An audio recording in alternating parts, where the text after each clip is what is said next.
বিষয় বাতা পায়া কৰিলা অস্থিৰ ভৱতৰি বাৰ যোগ্য মনুষ্য শৰীৰ বিষয় বাতা পাই কৰিলা অস্থিৰ আমাক অস্থিৰ কৰি পেলাইছে সেইকাৰণে আমি সময় থাকোঁতে আমি ঈশ্বৰৰ নাম গুণ ভগৱন্তৰ ভক্তি কৰি লোৱাই ভাল সময় হৈছে পাখি লগা প্ৰাণৰ নিচিনা হয়নে সেইকাৰণে দৈত্য শিশুসকলক ভক্ত প্ৰহ্লাদে কৈছে যে কুমাৰো আজৰে প্ৰাক ধৰ্মানী ভাগৱত কুমাৰ কালৰ পৰাই শৈশৱ অৱস্থাৰ পৰাই আমি ল'ৰা ছোৱালীবিলাকক ভক্তি জ্ঞানটো শুনাব লাগিব ধৰ্ম জ্ঞানটো বুজাব লাগিব তেতিয়াই আমাৰ ধৰ্মটো ৰক্ষা হ'ব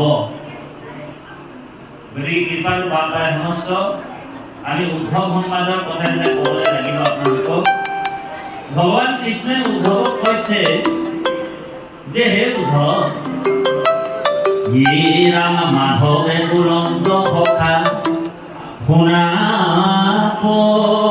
পৰিছেদ পঢ়ে যাবে হবে শাস্ত্ৰ জানে চাৰি বেদ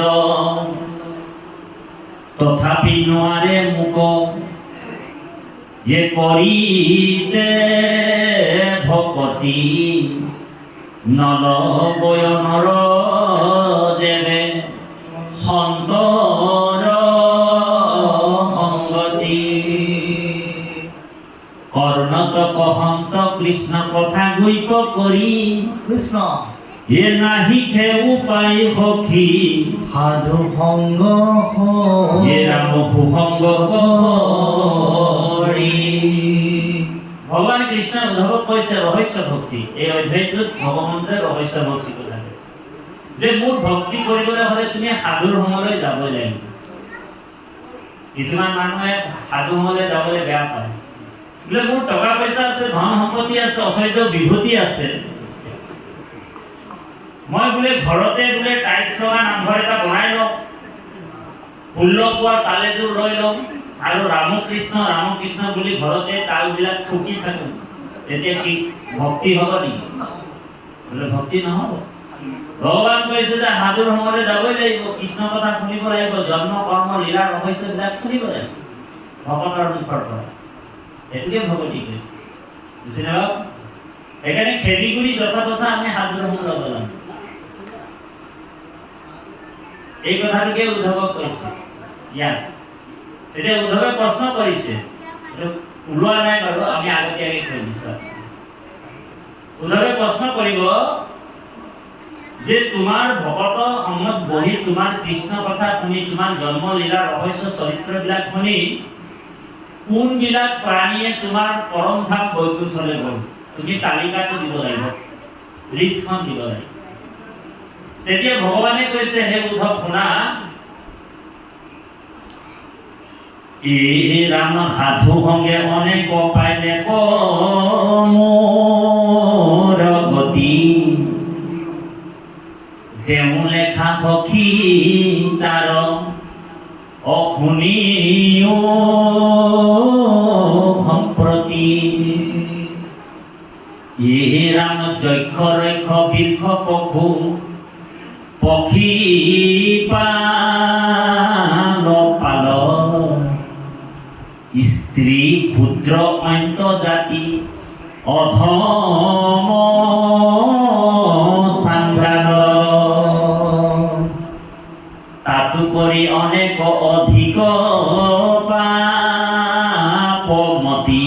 কৃষ্ণ ভকতৰ সংগত পাইলে মোৰ গতি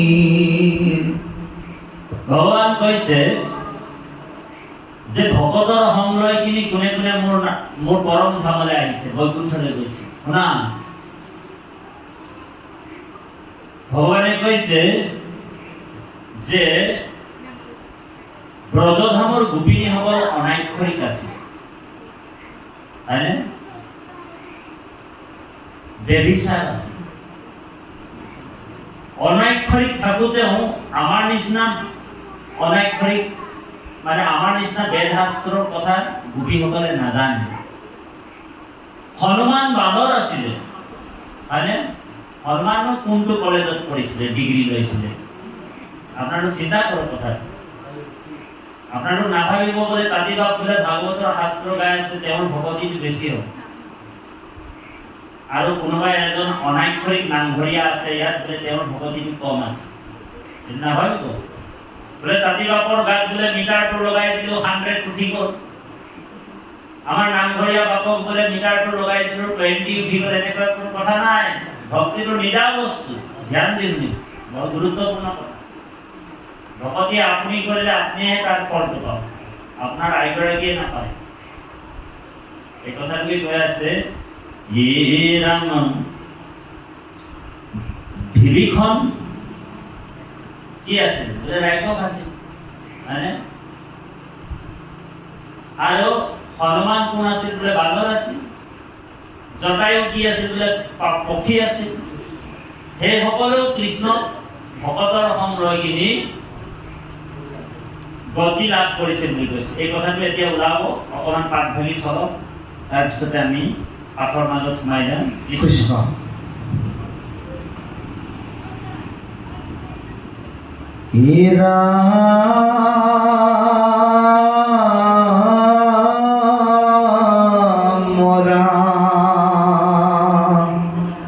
মই বিনে বেদে কিছু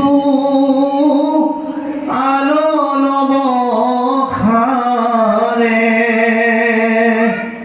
সমস্ত বেদৰ তত্ত্ব অৰ্থই মানে। মনুত প্ৰথমে ব্ৰহ্মা কহিলা হৰি, পাছে জানিল অন্ত বেদ হবে সত্তৰি।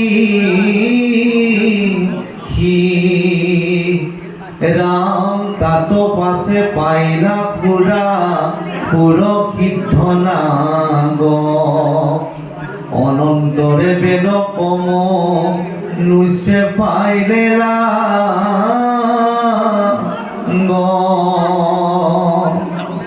যার যেন মতি কর বেদ ব্যাখ্যার, নিজ অর্থ ভগতি ক তেজি বুঝয়া। রাম কেহু বোলে বেদে কই যজ্ঞ ব্রত দানে, কেহু বোলে পুত্র দেব পূজা তীর্থ স্নানে।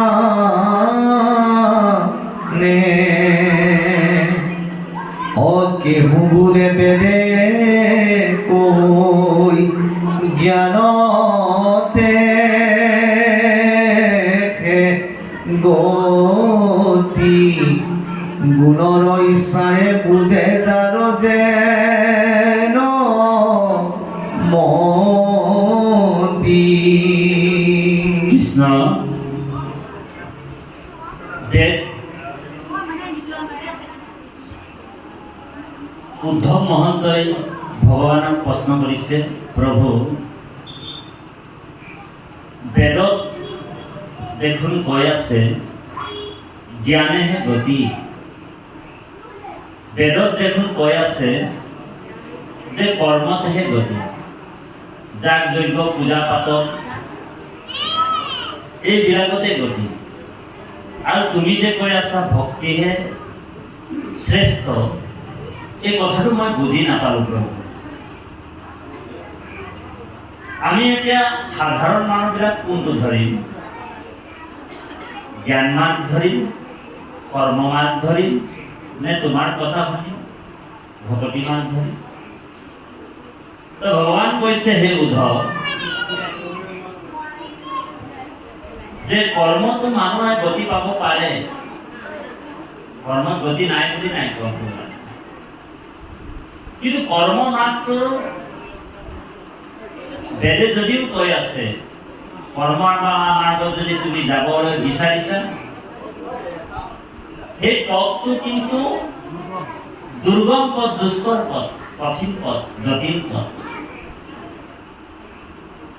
ধৰি লওক নগাঁও টাউন ধৰি লওক হয়নে নগাঁও টাউনৰ মাজেদি যদি গাড়ীখন লৈ যোৱা হয় তেনেহ'লে 1 ঘণ্টা সময় লাগে হয়নে কাৰণ বহুত জাম আছে গাড়ীখন পাৰ হওঁতে বহুত জাম লাগে কিন্তু বাইপাছেদি দিবলৈ মানে 40 মিনিটতে পাই যাব হয়নে বাৰু তো ভগৱান কৈছে যে বেদত উল্লেখ আছে কৰ্মৰ কুশীলা বাণী আগে শুনা মহামানী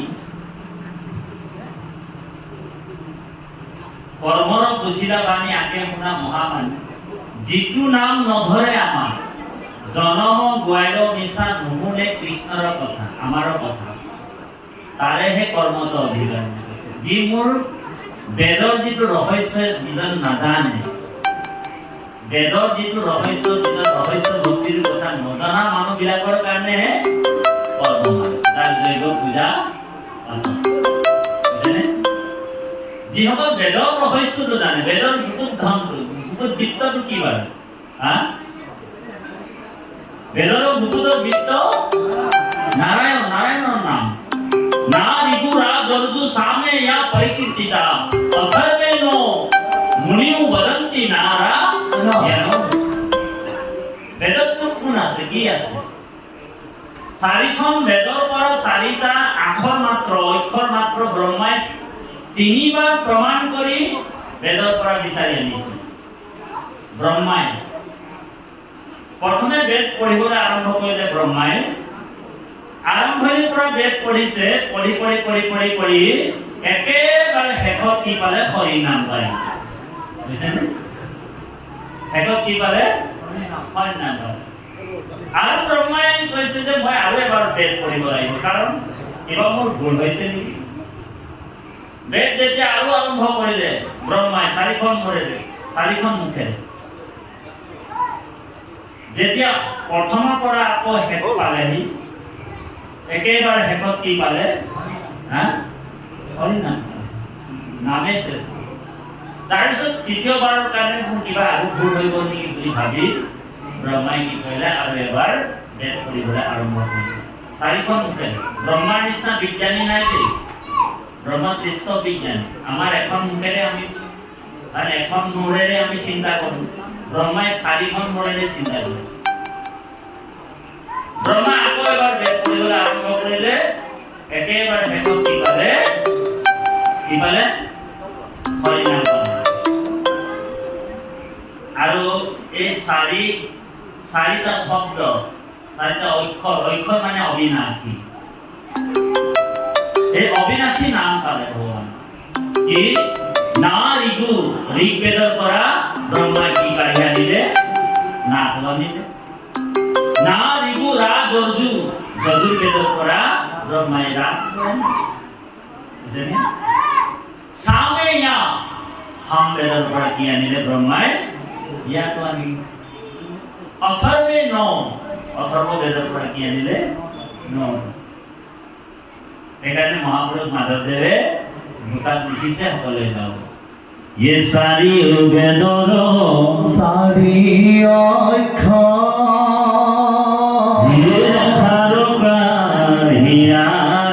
ব্ৰহ্মাদেবে কত কৰিয়া হইলা নাৰায়ণ বাণী ওই হেহি নাৰায়ণ নাম লয়া বুদ্ধ কৰু আমি চিত কায়া হৰি সন্তোষৰ কাৰণ আনন জানি ৰাম হৰি সন্তোষৰ কাৰণ আনন জানি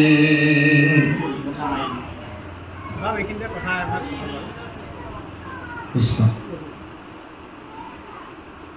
ব্ৰহ্মাই কি কৰিলে চাৰিখন বেদৰ পৰা যিটো একেবাৰে সুগম মাৰে যিটো বাইপাছ ৰাস্তা বুজি পাইছে একেবাৰে শৰ্টকাটতে ঈশ্বৰক পাব পাৰে পূৰ্বতে ব্ৰহ্মাই একচিতে তিনি পালে বিচাৰি পাইলে তো এহি মানে হাল শ্ৰৱণ কীৰ্তন সুগম ভকতি অল্পতে ৰূপতে গোবিন্দত প্ৰেম ভকতি ৰতি ৰতি মানে প্ৰেম গতিকে এই মাৰ প্ৰতি আমাৰ গুৰু জগতগুৰু শ্ৰীমন্ত শংকৰদেৱ অকল জগতগুৰু বুলি ক'লে নহ'ব দেই আমাৰ পৰম গুৰু শ্ৰীমন্ত শংকৰদেৱ বুলি ক'লে অকল পৰম গুৰু বুলি ক'লে নহ'ব মোৰ গুৰু বুলি ক'ব লাগিব বেছি আপোন কৰি ল'ব নহ'ব সেইকাৰণে সকলোৱে উচ্চ কণ্ঠেৰে ইকল কমাই দিয়া ভাইটি ইকল বেছি হৈছে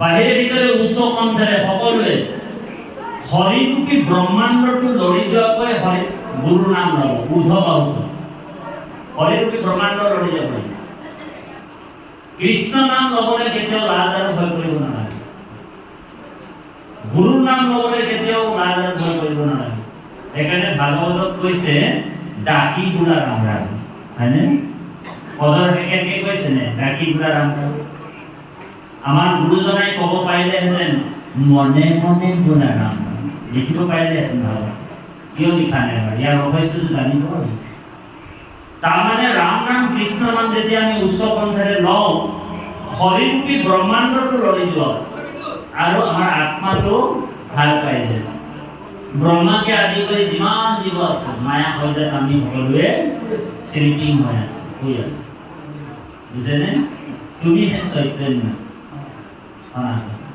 ৰাম ৰাম সেইকাৰণে উচ্চ কণ্ঠেৰে সকলোৱে বাহিৰে ভিতৰে ক'ব দেই গুৰুৰ নাম ঊৰ্ধ্ব বাহু কৰি সকলোৱে ক'ব জয় জগতগুৰু শ্ৰীমন্ত শংকৰদেৱ কি ৰকম মানুষ আওয়াজে নাই ওলাইছে অকমান বাগানৰ ভাষাটো মই প্ৰয়োগ কৰি বেয়া পাব নেকি আমি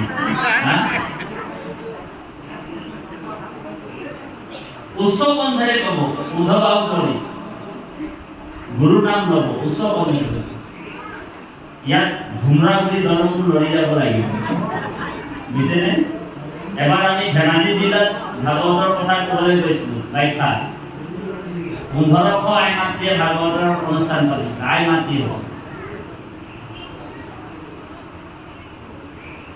কৃষ্ণ ভক্তিত জাতি আৰু অজাতি বিচাৰ নাই কিছুমান জেগাত আই মাতৃ সমস্ত ভাগৱত চুবও নিদিয়ে হৰি ভাগৱত চুবই নাপায় বহু ডাঙৰ ডাঙৰ অসমত সত্ৰ আছে এনেকুৱা সত্ৰ আছে সোমাবই নিদিয়ে মহিলা এন্ট্ৰি নো বুজিছেনে কিন্তু আমাৰ গুৰুজনাই কৈছে যে স্ত্ৰী ক্ষুদ্ৰ অন্তজাতি তৰুণ অনন্ত কমলিয়ে লিখিছে শ্লোক সংস্কৃত মই লিখিবাক ভাল জান অনন্ত কমলিয়ে কিহৰ কাৰণে শ্লোক সংস্কৃতিটো মই নিলিখিলোঁ পদবন্ধে লিখিছিলোঁ ভাবিব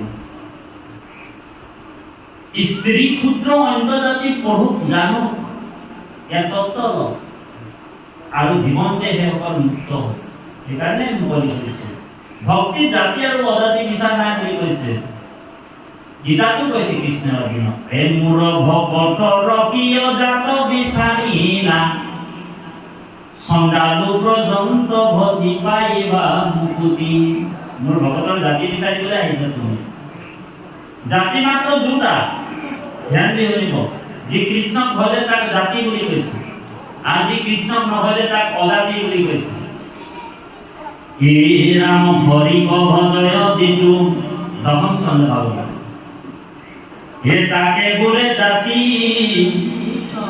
হৰিৰ বিমুখ যিটো সেয়েহে জাতি কৃষ্ণক ভজয় যিটো তাকে বোলে জাতি কৃষ্ণৰ বিমুখ যিটো সেয়েহে জাতি এতিয়া আপুনি মই সকলোৱে জাতিত পৰিম যিনি কি কৃষ্ণক ভজে সেইজনক জাতি বুলি কৈছে যি ভগৱানৰ ভক্তি কৰিছে কৃষ্ণক ভক্তি কৰিছে তাক জাতি সেইজন জাতি আপোনাৰো জাতি এতিয়া বৰ্তমান আমি জাতিত আছো বুজিছেনে আৰু যিসকল ভগৱান কৃষ্ণক ভক্তি কৰা নাই নাজানে চিনি পোৱা নাই সেইসকলক প্ৰজাতি বুলি কৈছে আৰু জেনেৰেল ভাষাত তাহাঁতক বৈজাতি বুলি কয়। অ হৰি ও ৰাধা কৃষ্ণ বোলে জেনেৰেল ভাষাত কি বুলি কয়? বুঝাতে সাধাৰণ ভাষাত সেইসকল বৈজাতি। যে এতিয়া আপোনালোক আমি কিহত পঢ়িলো? দেই সেইকাৰণে কৃষ্ণই কৈছে যে ভক্তিত জাতি আৰু অজাতি বিচাৰ নাই। কিছুমান জেগাত স্ত্ৰী জাতিক ভাগৱত পাঠ কৰিবলৈ নিদিয়ে, ভাগৱত পঢ়িবলৈ নিদিয়ে। আগত এটা পৰম্পৰা আছিলে, যজ্ঞ পবিত সংস্কাৰ নোহোৱালৈকে স্ত্ৰী জাতিয়ে একোৱে কৰিব নোৱাৰে। গৰ্ভ সংস্কাৰ নোহোৱালৈকে গৰ্ভৱতী মহিলা কোনো ভকতক ৰান্ধি বাঢ়ি খুৱাবও নোৱাৰে। এইটো পৰম্পৰা আছে।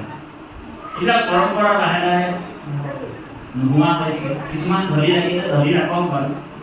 কিন্তু কৈছে, ভাগৱতে কৈছে, একতো মন্দ মতি শাস্ত্ৰ নকৰে বিচাৰ কৰৈ নানা ধৰ্ম কৰ্ম পূৰ্বপুৰুষ আসাৰ কি কৰিব উপায় নাই। মোৰ দেউতাই বোলে এইটো কাম কৰিছিল, কি কাম? মোৰ দেউতাই বোলে, ককা দেউতাই বোলে, তাৰ আগৰ দেউতাই বিলাক বোলে গছৰ কি বাকলি কিনিছিল। এতিয়া কিনি চাওকচোন বাৰু। অ হৰি অ ৰাম। পৰম্পৰা এৰিব লাগিব। অকল পৰম্পৰাই বোলে মোৰ বোলে আমুক কৰিছিলে তামুক কৰিছিলে, পৰম্পৰাটো পৰম্পৰাই ধৰ্ম, পৰম্পৰাই ধৰ্ম। পৰম্পৰা ধৰ্ম বুলি কয়, পৰম্পৰা ধৰ্ম হ'ব নোৱাৰে। গতিকে কলি যুগত যিটো শ্ৰেষ্ঠ ধৰ্ম, যুগ ধৰ্ম আমি গ্ৰহণ কৰিবই লাগিব। মাধৱ মহাপুৰুষ মাধৱদেৱে স্থান মাৰি ৰাখিছে যুগ ধৰ্ম। যুগ ধৰ্ম স্থান মাৰি ৰাখিছে মহাপুৰুষ মাধৱদেৱে। কি বুলি কৈছে?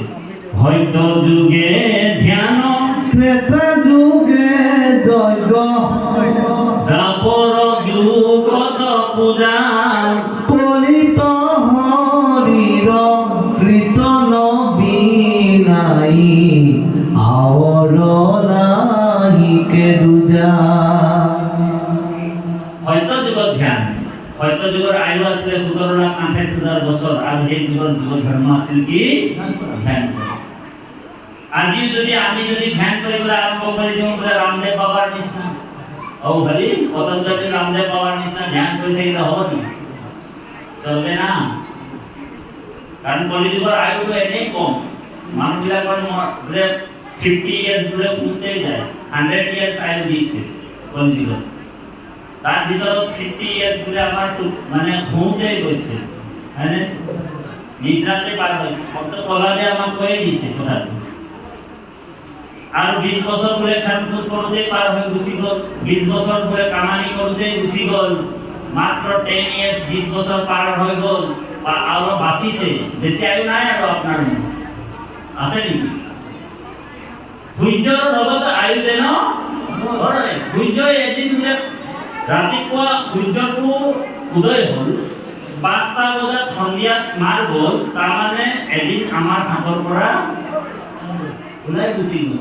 আৰু এই দিনটো আৰু কাইলৈ উভতি আহিব নেকি বাৰু?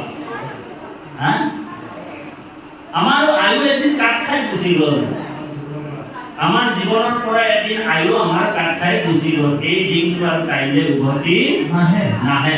সেইকাৰণে কালি মৰিম বুলি আজিয়ে ভকতি কৰিব লাগিব। অ হৰি কাৰণ কালিটো আমি দেখাও নাই। কালি মোৰ জীৱনত কি হ'ব আমি জানিম নেকি? জানো নেকি? কালি মোৰ জীৱনত তাঁতি বাপৰ কি হ'ব নাজানে, বাপৰ কি হ'ব নাজানে, সেইজনৰ কি হ'ব নাজানে। সেইকাৰণে আজিয়ে পাৰিলে যিমান পাৰো ঈশ্বৰক ভজি লোৱাই ভাল। সেইকাৰণে কৈছে, হিন্দীত এজন গালিব নামৰ চায়েৰকাৰ কৈছে, ধ্যাতি হৰিব বৰ গুৰুত্বপূৰ্ণ কথা। হিন্দীত এজন গালিব নামৰ চায়েৰকাৰে কৈছে, চলি যা ৰহি হে उमर धीरे धीरे, चली जा रही है उमर धीरे धीरे, चली जा रही है उमर धीरे धीरे।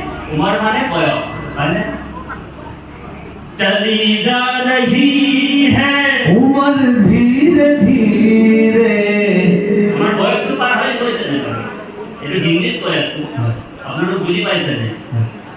चली जा रही है उम्र धीरे धीरे चली जा रही है उम्र धीरे धीरे बचपन भी बीती जवानी भी बीती बचपन भी बीती ये बचपन माने लड़ाई काल तो शिशु अवस्था में हमारे पार होए गोल गरु जवानी माने যৌবন কাল তো এতিয়া আমার খুব টেস্ট তো গরম থাকে ব্লাড তো ইয়াক মারি তাক মারি এটু করি হেটু করি আমার যুব প্রজন্ম বিশৃঙ্খলা হওয়ার কারণ তো কি হয় হ্যাঁ অভক্ষ ভয়কম হয় না গুটকা যে খাইছে আমি গুটকা মানে বুঝি পাইছে না একটু শিকল এই শিকল কি কি দ্রব্য বস্তু মিক্স করা থাকে জানেন পঁইতাচোরা জেঠি এইবিলাক সব মিক্স কৰি তাক মিক্সাৰ কৰি ভৰি মেচিনত ডালি দিয়ে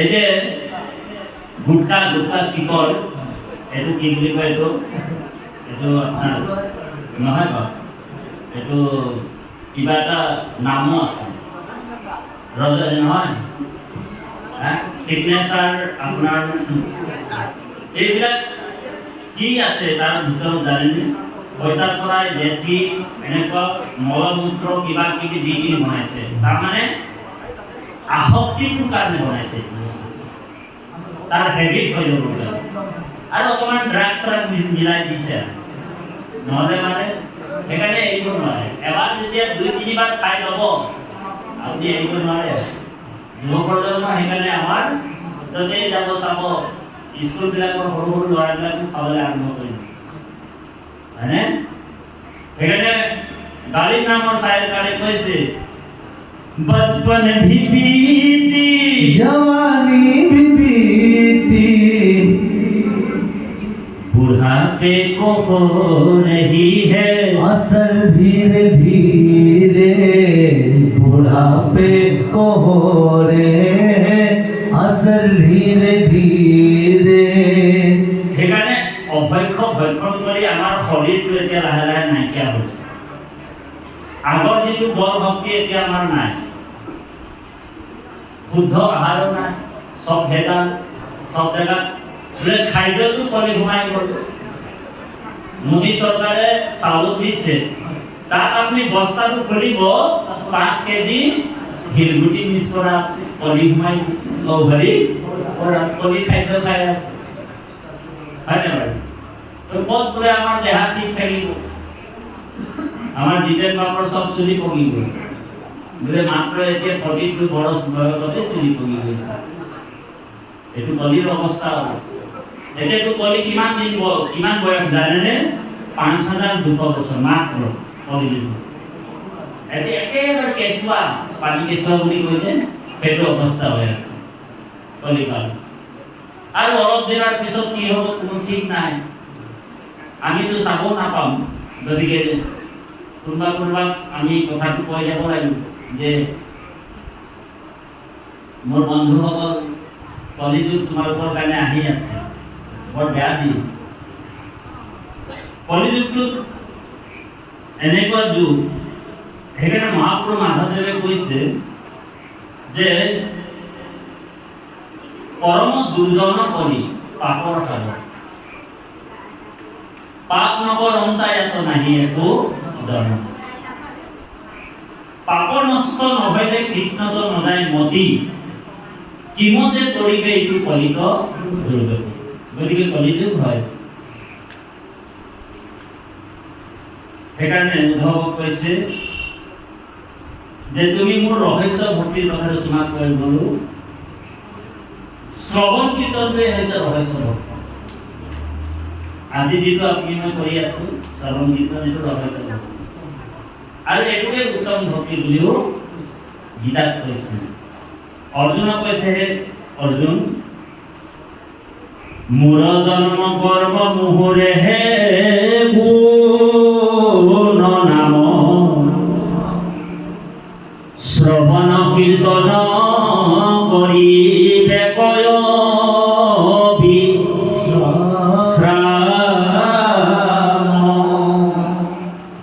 ইয়ে মূৰ কথা শ্ৰৱণত কৰিবে কৰতি হৈয়াকে হে পুলয় সখী উত্তম ভগতি সেইটোকে উত্তম ভক্তি হৈ গৈছে আজি আপুনি মই যিটো ভগতি কৰিছে এইটো উত্তম ভগতি কৰিছে ইয়াৰ ওপৰত আৰু ভগতিয়ে নাই আজি আমি আত্মাটোৰ খাদ্য খুৱাইছো আত্মাটোৰ খাদ্য দি আছো বুজিছেনে আত্মাৰ খাদ্যটো কি জানেনে ঈশ্বৰৰ নাম এই জন্ম লীলা ৰহস্যবিলাক আমি যে শুনিছো এইটো আজি আমি আত্মাৰ পোষণ কৰি আছো আমি কোটি কোটি জন্ম নলো 84 লক্ষ যোনি ভ্ৰমণ কৰিলো 84 লক্ষ যোনি ভ্ৰমণ কৰি অকল শৰীৰটোক খোৱালো আমি শৰীৰটোৰ খাদ্য আমি যোগান দি দিলো আমি গাধৰ পেটৰ পৰা সোমাই আহিছিল গাধ এদিন মোৰ মা আছিল গৰুৰ পেটৰ পৰা সোমাই আহিছিল গৰু মোৰ মা হ'ল আমি জেঠীৰ পেটৰ পৰা সোমাই আহিছো জেঠী মোৰ মা আছিল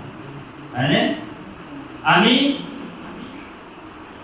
সাপৰ পেটৰ পৰা আহিছো সাপজনীয় মোৰ মা আছিল যিসকল মানুহে সাপৰ পেটৰ পৰা ওলাই আহে ডাইৰেক্ট চিট থৈ আহে